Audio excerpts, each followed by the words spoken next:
first board goal that I put together through our collaboration is the Board of Education is committed to addressing all facility needs of the district. The board will achieve this by continuing to focus on the April 2023 referendum plan to address the overcrowding needs of our facilities, addressing and planning for facility infrastructure projects, and supporting stopgap projects that address facility needs. This was one that came out directly of BG&T with the recommendation for the addressing and planning facility infrastructure projects coming from Mr. Take.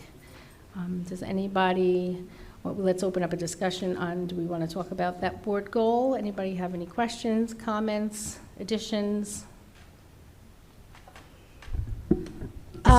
Just one thing. I agree very much with all the goals that are listed.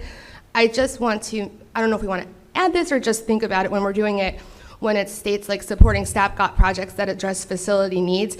I feel that we should make sure that those are being done without hurting our educational goals, which obviously is something that we know we would want to do. I just don't know if that's something we would want to add in there in the wording. Yeah, I think that would, the projects come to us as recommendations from the superintendent and the administration. So I would hope that that is something that they would be looking at before they bring us a recommendation for that. I mean, we could maybe, put something in there, but I wasn't sure. Sure, Mr. Chanley? I mean, it could be in writing, but to be responsible, because our first priority, our only priority really are the children. Any and all stopgap projects that are really thoroughly vetted.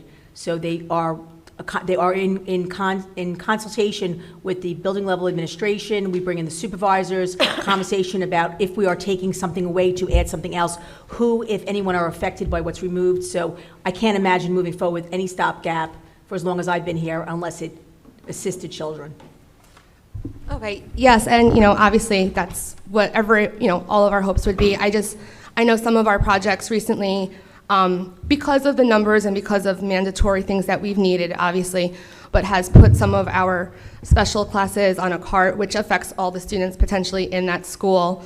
And obviously, art or music coming to the classroom on a cart doesn't give as beneficial of an educational experience sometimes as if they were going to the classroom where there's a number of resources available and things like that. So, and of course, sometimes we need it and it has to go that way. And we're not the only district where that happens, but that's why I sort of thought of it when I was looking at the goals, just to make sure that that's something that we're also looking at.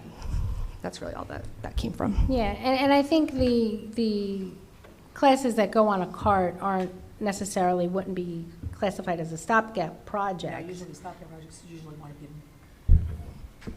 I'm just thinking back to most of the stopgaps. Most of the stopgaps usually enable the classes to come off the cart and wind up having an extra space that can be utilized intermittently with the other classes. So, and I don't want to be quoted and say all, but from memory, the few stopgap projects that I'm thinking of have given extra opportunities for additional classrooms for those that are on a cart, which is usually in the elementary school.